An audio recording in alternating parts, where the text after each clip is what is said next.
The Art Biz Show is here to help artists like you find the path towards art success. Hello, artists, and thank you for joining me, JC, and the Art Biz Pro Show. Today, we're looking to cover a 10-section business plan. That's right, we're covering all the bases. Now, what's a 10-section business plan good for? It's essentially, it's best for, if you're looking for investors, any kind of patrons, donors, even if you're looking to hire employees, work with affiliates and partners. But overall, it's best for you to really clear up your vision of what you're looking to do, what you're looking to aspire to do, and how you're going to do it. All right, so diving right in. Section 1 is the executive summary. This is the business overview. It's really what you and your team actually do. What kind of products you're looking to produce or manufacture or paint or sculpt. You really have to ask yourself, why is your product or team uniquely qualified to succeed? What makes you different? What makes you prone to succeed? Also consider the financial plan. What is your expected financial performance over the next 6 months, over the next year, and even over the next 5 years? I know, tough question, but write something down and let's move along. Right into section number 2, the company analysis.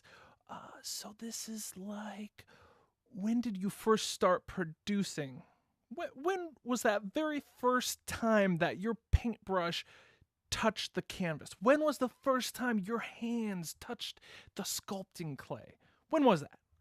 Also, where are you located? Where in the world are you? Now that's like it could be like an office address, your manufacturer address, a studio address, just where is it?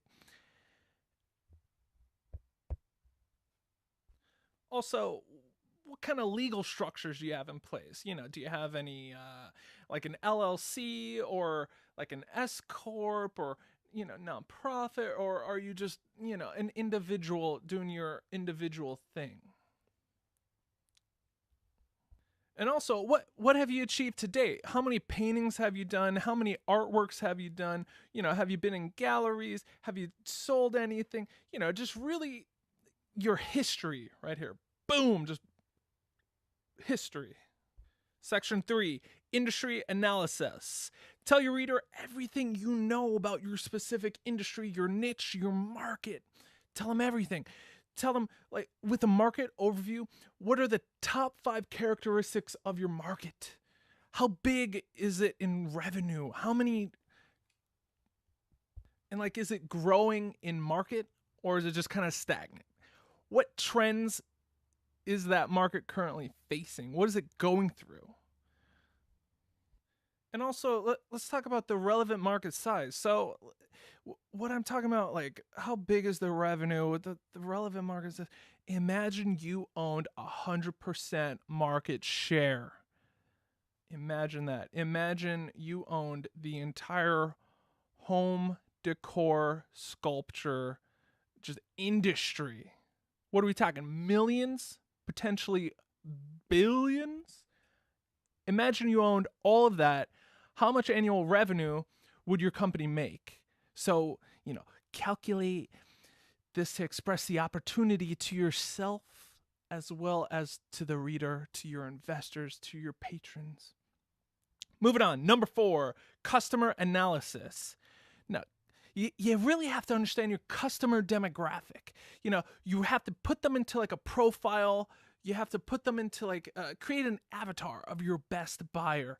This is your target demographic. And that, the profile consists of marital status, age, location, annual income, occupation. We cover all this and more in our niche episode. Also, consider customer needs and wants. Now, there's a big difference between needs and wants.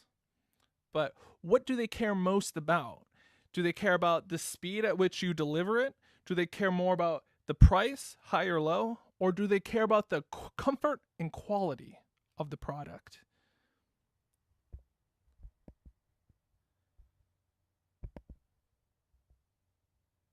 All right, number 5, competitor analysis. List your top 10 competitors and influencers in your niche. Just list them out. Just flood them onto the page. If you can think of more, awesome. If you can't think of 10, just do what you can. Just get them out, get them written down. Now, let's break this into direct competitors and indirect competitors. So we'll have the direct competitors list.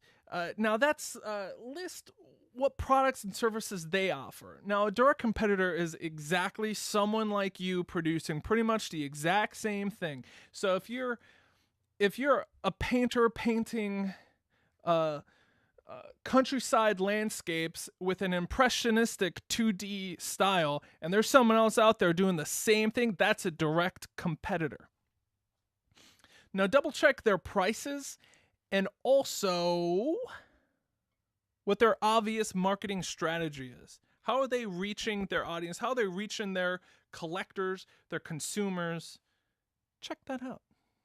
Now, the indirect competitor, this is a business that sells similar products or services, but they don't directly focus on that market or niche. So like an example, I guess you say is Walmart, but I mean, Walmart's an indirect competitor with everyone, just like Amazon or whatever.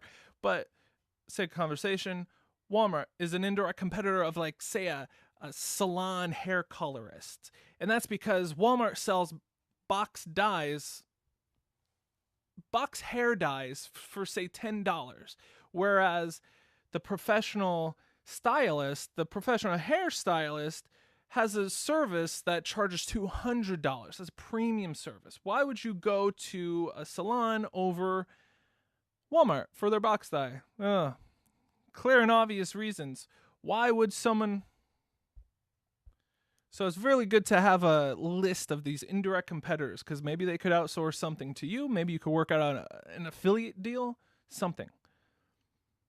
Now, the competitor advantage. What are the 10 reasons why your business will outperform both the direct and indirect competitors? 10 reasons. Give me them. All right, now number 6. Now, these are all debatable priority, but to me, this one, number 6, is the most important. What is your marketing plan? Now, in your content, you must highlight features and benefits of your products or services, their pricing, and promotional plans. Now, the marketing plan, this highlights features and benefits of your products and services, your pricings, and promotional plans. All right, so step 1, let's talk about your products, services, pricing per item. List how your collector will benefit from them. List the unique and powerful features, and what is the price. Now, if you're new to this, you don't understand the price, but look for an episode that covers pricing. All right, let's talk promotional plan. How will you attract new customers? How will you engage existing prospects? And how will you encourage repeat customers? All of those are very important for growth. Now, we'll cover this in multiple episodes, but write down what are your tactics for offline and online promotional. Now, for example, offline, we're talking snail mail, billboards, radio, cable TV, press, magazines, etc. But with online, we're talking more social media, banner ads, co-blogging, podcasts, promotional videos, blogging, forums, etc. Next, consider the distribution plan. How will customers be buying from you? Is it going to be an e-commerce store? Will they find you in the local galleries? Or will you guide them to a sales page, a landing page? Really think about the click funnel if you're online. Number 7, operations plan. Ask yourself, what are the day-to-day operations you must perform to serve your customers daily? And what are the important milestones you expect to conquer as you grow and expand? Number 8, the management team. Who's in your team? Who do you have around you? Do you have any employees? Do you have any managers? Or is it just you? Either or is fine, whatever. But write them down. Give your management team bios. Show their name, their title, their background, their passions, what they do, how they add to the team and the overall success of your mission. Yes, give me all the details. Next, the management team gaps. So, what are you missing? What do you want on your team? Do you want, say, something less creative, like I don't know. I mean, everything's creative, but what are you missing? Where are the gaps?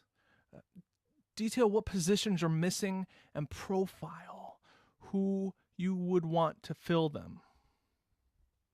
And also, if there's a board involved, like a board of directors, profile the board members.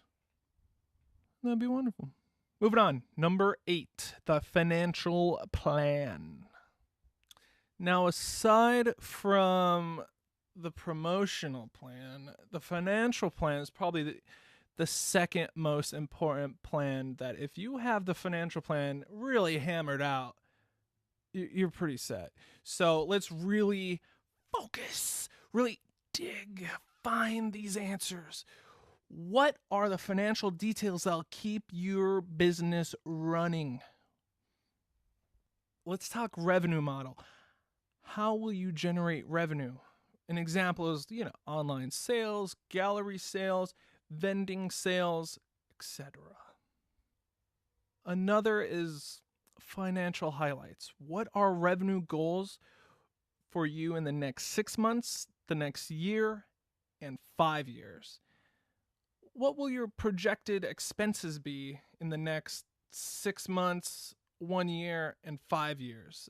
An example would be, say 1 year you do a revenue of $50,000, where you sell 5 paintings at $10,000 a piece. And the 1 year expenses, it's $15,000 when you have the yearly rent, the bills, material, etc. Moving on, there's the funding requirements and then the use of the funding. This is where we'll estimate, how much outside funding do you need? What will the funds be used for? This is ideal when you're looking for investors or patrons. How much do you need? Now, if you're developing a business brand where you would consider, formulating an exit strategy, take into consideration that investors may want equity for their investments.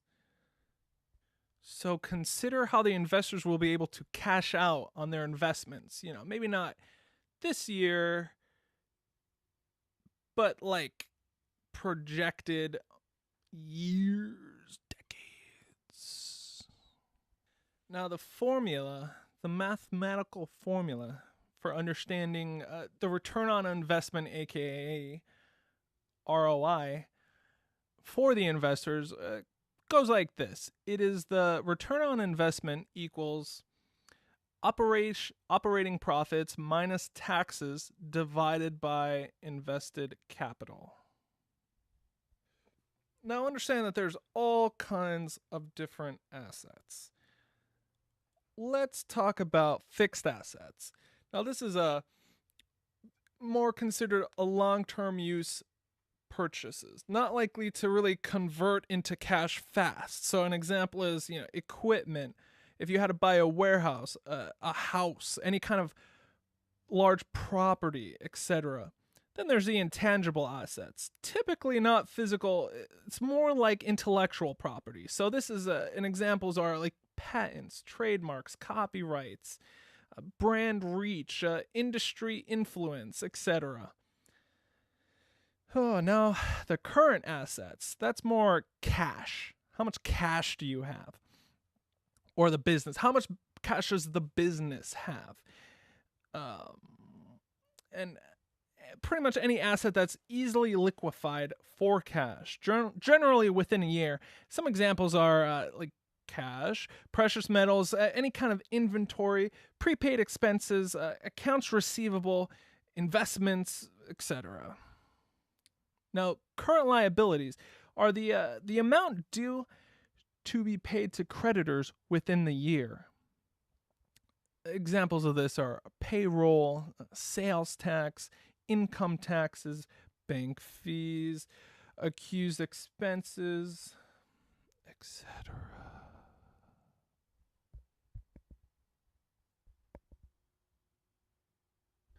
Now, finally, number 10 is the appendix. Now, within the appendix, let's talk.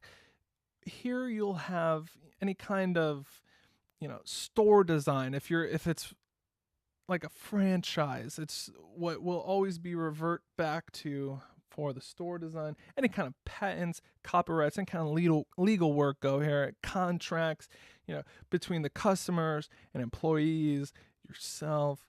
That's in the appendix. Thank you for joining us on the Art Biz Show.